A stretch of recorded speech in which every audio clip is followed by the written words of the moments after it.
project, each costing up to $500,000. And the winners began moving in 3 years ago. So Dennis, tell me about the decision to come live in a floating house.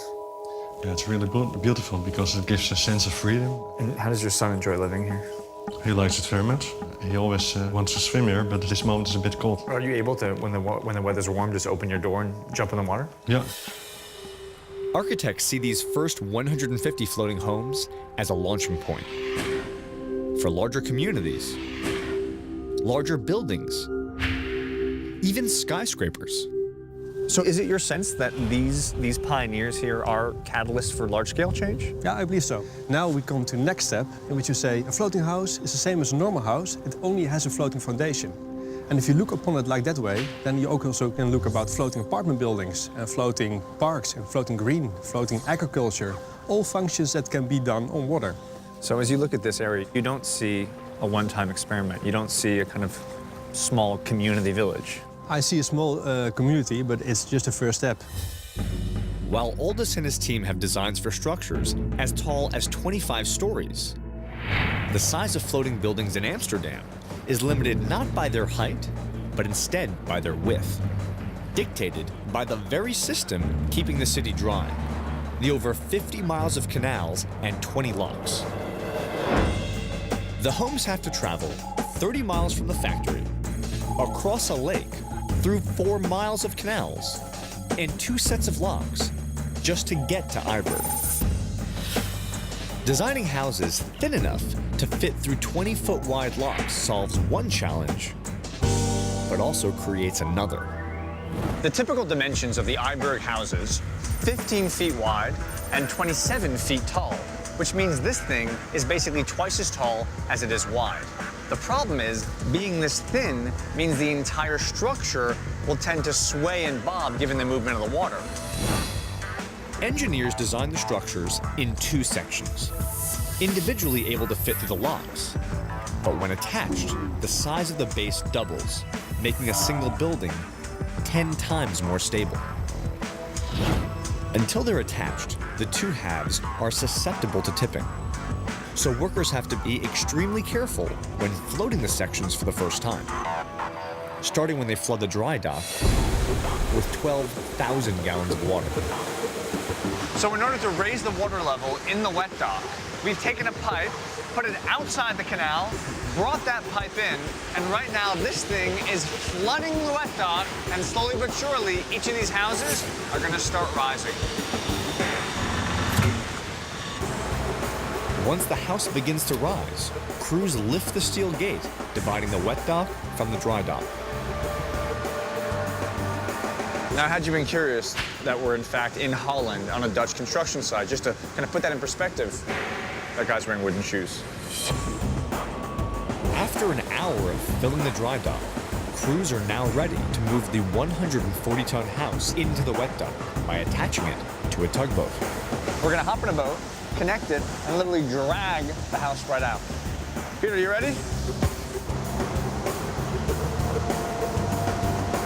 There's a cable coming out of the house. We're gonna take that cable, attach it to a winch on the front of the tugboat, which will let us back up and slowly pull this house out. Is that true, Peter? Yes, that's true. You're not lying, are you? No, I'm not lying. I would never do that. You would never. I can tell you're an honest guy. You're a huge guy, but you're an honest guy. Thanks. The trick about what we're trying to do right now is that when you built this thing, it was sitting flush on the bottom of the concrete floor. Yes. And what we're slowly trying to do by adding water is get it buoyant and get it to start floating. Yes. And only when it's floating, we can pull it out. we can pull it out. Yes. The home has to be raised 5 feet to avoid scraping the floor. Maak die trekbanen maar los, leg die maar in de woning of hang. How's it looking, Peter? Is it coming up? Yes. It's floating? Yes, but now we're trying to level it downstairs. With the house floating, it's tipping beyond the safe limit of 4 degrees. So I'm standing on one side of the house, myself, my modest 155 pounds. Look at this, as I walk from one side of the house to the other, like a boat, the entire keel of the house changes. Because engineers designed the house to hold over half a ton of furniture, when it's empty, crews have to compensate for that missing weight. Look at this, that's crazy. They do that by temporarily adding ballast to the basement, which makes it stable enough to move.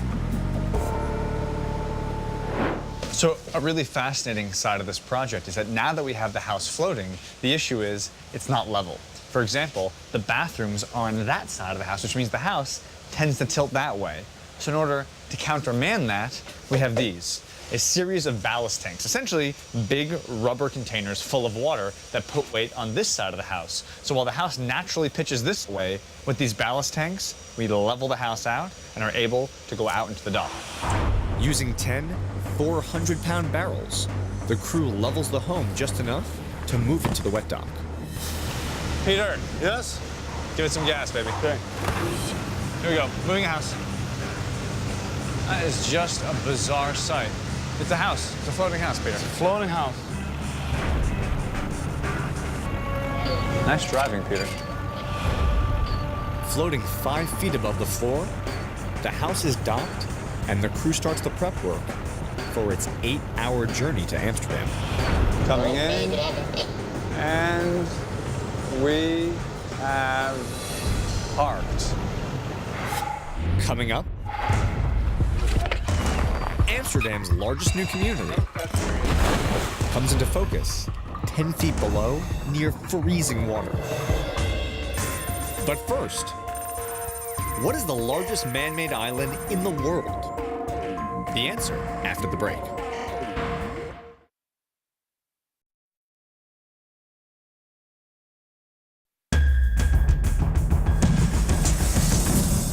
Your trivia answer. With a 4.3-mile diameter, Palm Jebel Ali in Dubai is the world's largest man-made island. So this is the typical 17th century Amsterdam canal.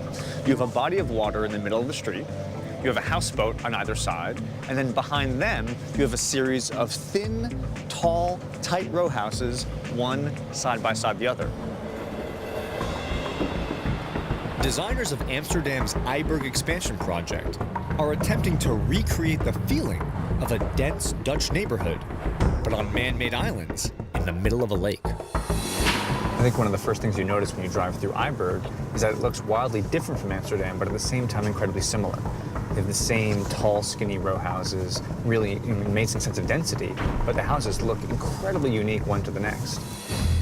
How do you find a way to create a community that expands the city, but also doesn't lose the character of what people love about it? You have to create an atmosphere that's connecting the new neighborhood with Amsterdam, because the people liked Amsterdam, they like the atmosphere, and we want to put the atmosphere into the new neighborhood of Eiberg. So the elements that made Amsterdam amazing, the tight houses, the living densely, living on the water, even having houseboats, all those elements have been reimagined in a new community here. Redesigned in a new form.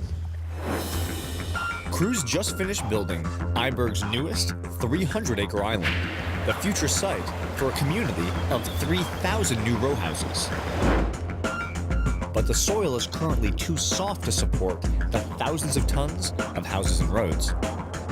Before construction can begin, the soil has to be compacted. The water trapped inside has to be pressed out before the land will be strong enough to support the weight of the new neighborhood. Left to occur naturally, the process would take 10 years. However, they've developed a solution that can chop 8 years off the process. How do you expedite a natural process of compaction? What we do is we put in a large amount of vertical drains, which look like this. We call them straws, but they're actually very flat. So the water, which is under pressure in the subsoil, can flow out of the soil through these drains. Okay, so myself and Hassan are going to stick in some vertical drainage straws. And the amazing thing to point out is we're going to be doing this extremely quickly. Literally one drain, 30 feet in the ground every 30 seconds. So fast that Hassan has no time to wait for me. He's going. Using a specially designed machine, workers plunge 30-foot-long plastic straws into the sand, releasing pressure and allowing the water to push to the surface. Inside this sheathing is the straw itself, is our vertical drainage tube.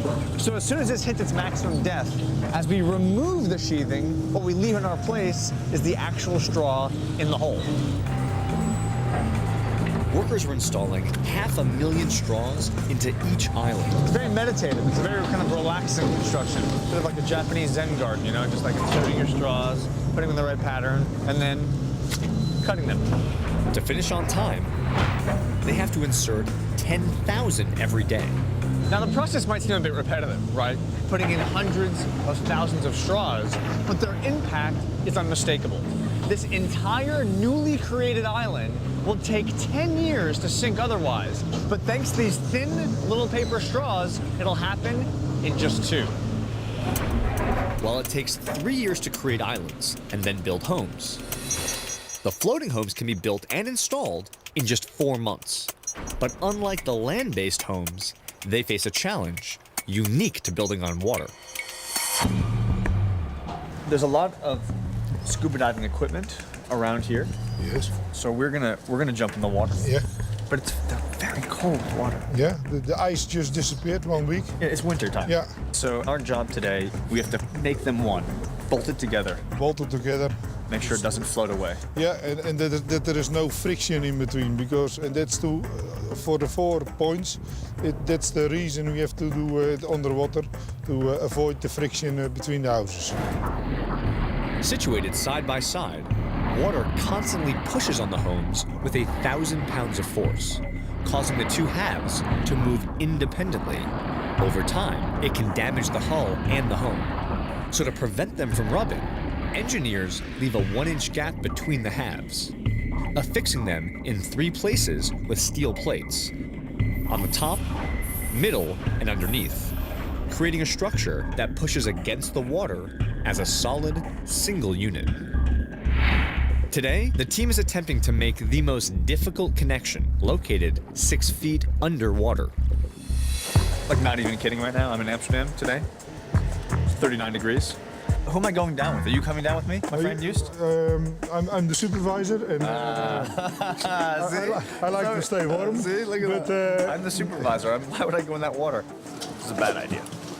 Bad idea. Sometimes, you know, you get knee deep in something and you sort of didn't think it through first, and now you're holding a commercial diving suit with an enormous man named Joost, 30-degree water. Joost, everything's good, yeah? Yeah, that's excellent.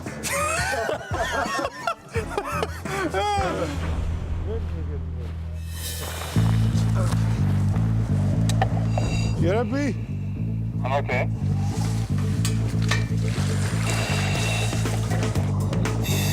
Visibility is crazy, man. I'm ready to be at work.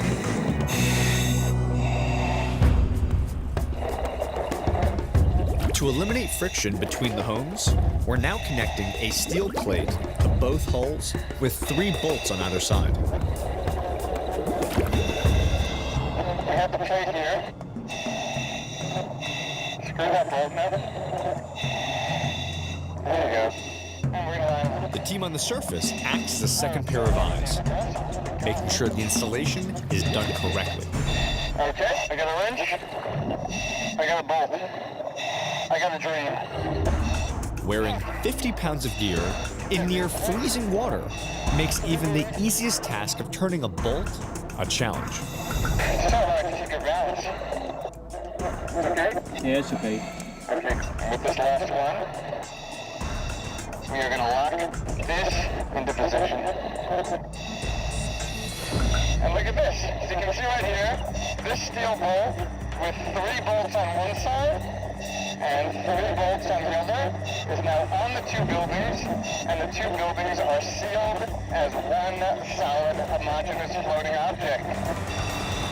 Okay, Danny, it looks very good. All the bolts are in position. You can come back to the ladder. Rock and roll, baby.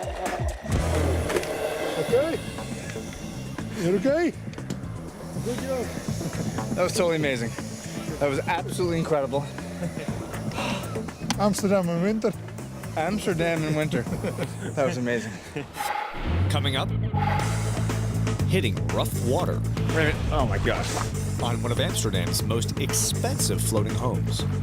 We're going down. I thought that was it. I thought I was cooked.